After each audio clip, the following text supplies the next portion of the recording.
What's up? We are back with the Juice, the hottest HBCU radio show in the nation. We got a special guest here. We got Miss Tiayana Ford here. How you doing, Yes, Tiayana? sir. I'm doing good. Thank you for having me. That's good. That's good. That's good. So, for those that do not know who you are, basically tell everyone who you are and why you're here today. Well, I am a freshman here at NCCU. A mass comm major. Yes, Okay, mass Mass comm. comm major. Okay. My concentration is journalism, Okay. and so I started a blog, and it's called Embracing the Beauty and Promoting the Excellence of African American Women. Yes. Okay. Sounds great. Okay. So, with that blog, how have you been able to impact other people? What was the I know you have an overall purpose for it, but like, how have you used it? Since you started. Well, my whole concept of it, starting a blog, I wanted to encourage. Well, I wanted young and older African American girls to just, feel confident more about themselves and like to love themselves. I wanted them to be able to just know that it's okay. The way that they look and just accepting themselves. So on the blog, I have post about like different fashions, natural hair tips. I'm natural, but I have braids, but I'm natural.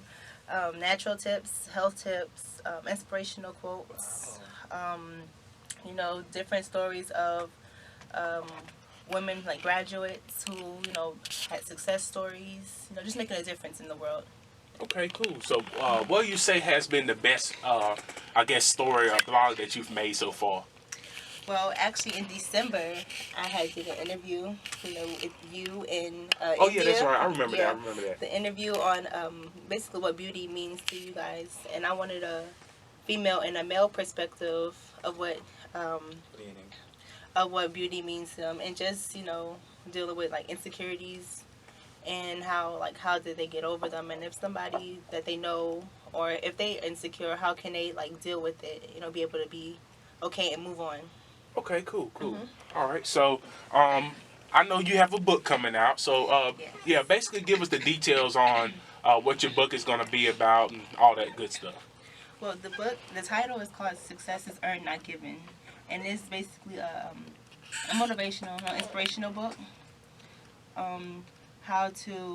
It's like tips and personal stories and dealing how, they can become successful.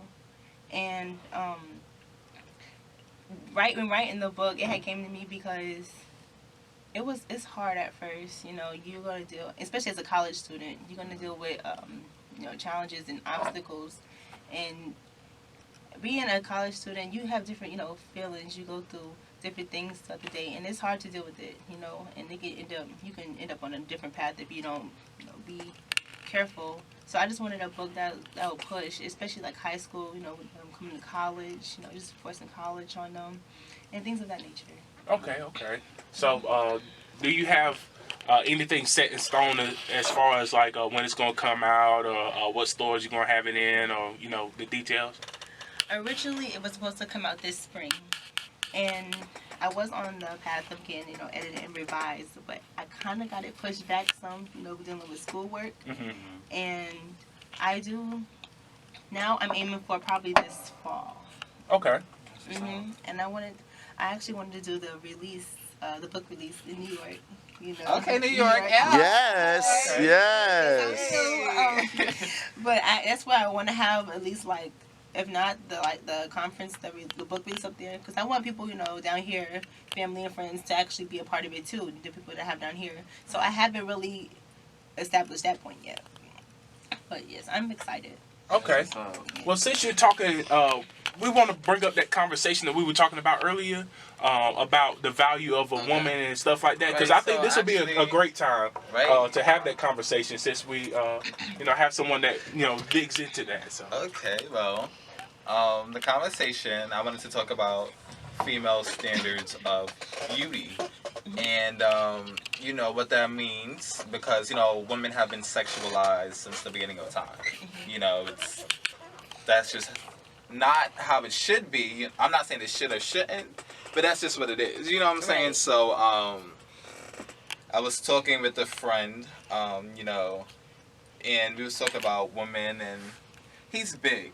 You know what I'm saying? He's big. Biggie. Shout out to Biggie. So, and I was like, if your girl gained weight, you know what I'm saying, which one of y'all would have to lose the weight? You know what I'm saying? And instead of saying both or whatever, it was like, she does. And it was like, why does the woman have to maintain this certain type of image all of the time to please the man? You know what I'm saying? So that was kind of going to be, I guess, one of our subtopics today.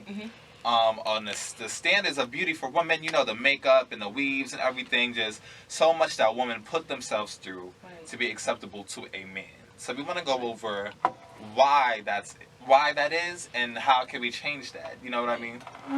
So I know, sorry, I don't mean to take it back. I said, this guy here, man. So I know you're I'm gonna say a feminist, and you know you're really against that. So I just want to know your opinion on things like that.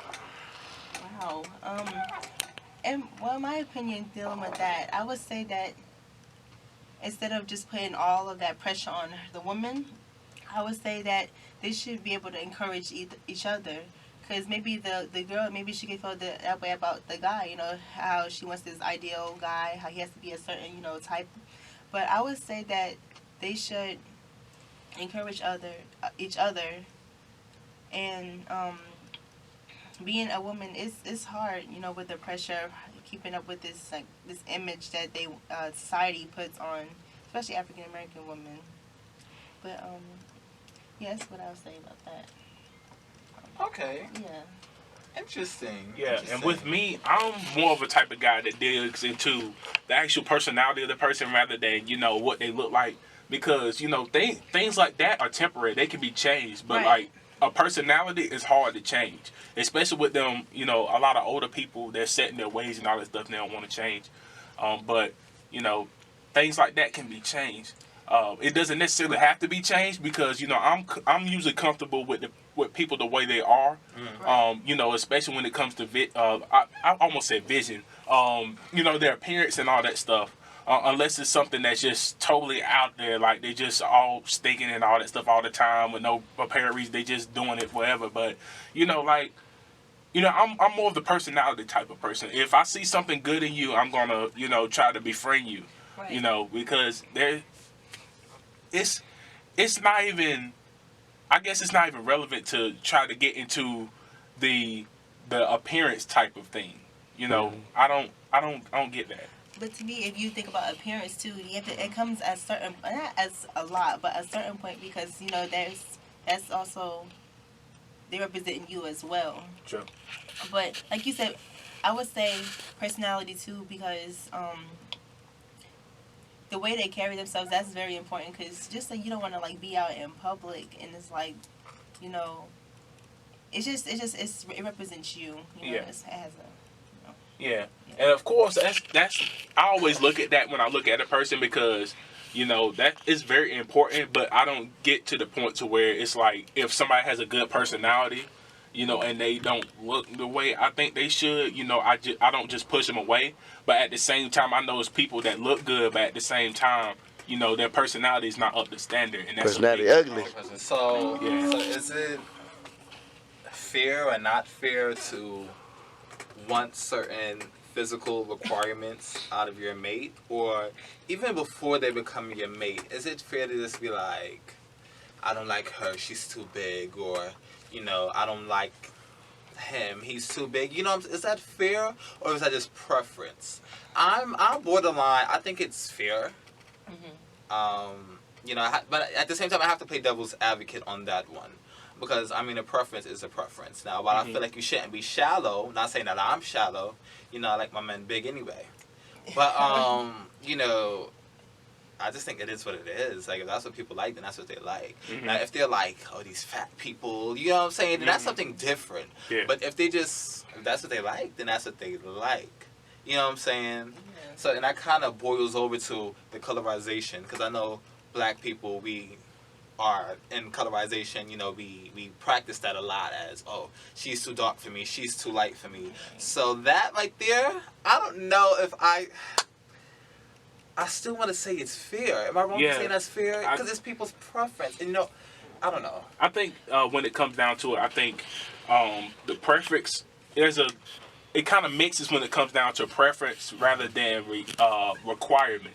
You know, some people get it to the point where, okay, you're required to have this and this and this rather than it being a preference to like, okay, it'll be nice if you had that, but at the same time, it's not, you know, necessary. You know? Preach! So, I mean, remember we talked about the S3 thing that I had? We Save, smart, and sexy. Yeah, that. Like, it's not a requirement, but it's a preference, you know? Right. Okay. So, I mean... So there's a difference. You're basically saying that there's a difference between requiring something and having a preference for it. Right. So if one says, you know, I typically go for dark-skinned women or men, but, you know, I'm open to all shades, that's not bad. Yeah, that's a preference. Yeah, that's okay. So that's a preference. Yeah, that's a preference. Okay, but not a requirement. Okay, yeah, it's not a requirement for... Okay, that's a preference. Yeah. So how do you feel about brothers, you know, and sisters on the type? And I'm going to ask you this, I guess, Tiayana. I know you definitely work in this field with your blog and everything. How do you feel about the comments like,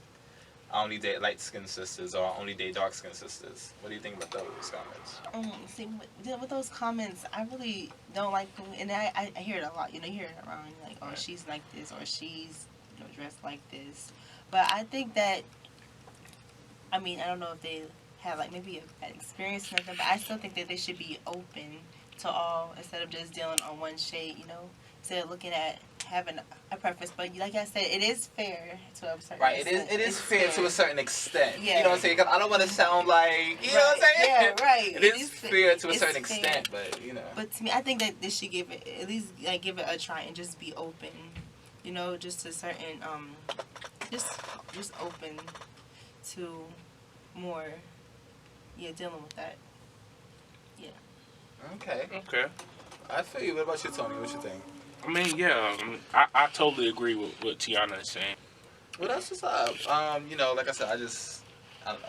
Like, I'm not the type to be like, I only date this or I only date that. I am versatile. I am open to dating anyone that, you know, can respect me as an individual. Not anyone that can, but you know what I'm saying? The person I match with. And if I match with you, if I click with you and it's a vibe going on, I don't care if you're dark, if you're light, if you're things like that. Yellow. I do prefer, Right. which is it's not bad to say that. I do prefer dark-skinned brothers. You know what I'm saying? Mm-hmm. Right, because when you think about it, when you limit yourself to like, oh, I would just want dark skin, you tend like to miss out, and sometimes, you know, you can get lucky. You know, you run into, like, you know, a nice guy. You know, he might meet your standards, but then you might miss out, and you don't want to, you know, go down that path where you just closing yourself in. Mm-hmm. So like I said, you should just open to your.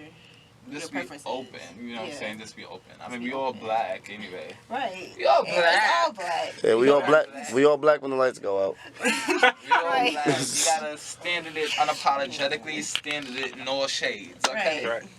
That's right. All right, we would like to thank you, Tiayana, for stopping by. Thank you guys for having me. Oh yeah. I really appreciate it. Most definitely. And we're looking forward to your book. Thank you. I will definitely be back to, you know, talk about how that's going. Yes. Okay. Anybody you want to shout out before you leave out? But I don't know if they're listening, but I'm going to give a shout out to, you know, Jayla, Shamina, Kelvin, Devontae, Zena, Kaylin, and my friends Mark and India. Who else? Yeah, I love you guys. I love you very much. I hope I didn't mess out anybody. If I did, I'm sorry. I'm so sorry. But yeah, that's it. And the juice. Okay. Yes. This radio station. Okay. Ready. She fine. All right, this is the Juice on Audionet. We'll be right back. We got one more interview coming through, so make sure you stay live. Mr. Telephone Man. Mr. Telephone Man.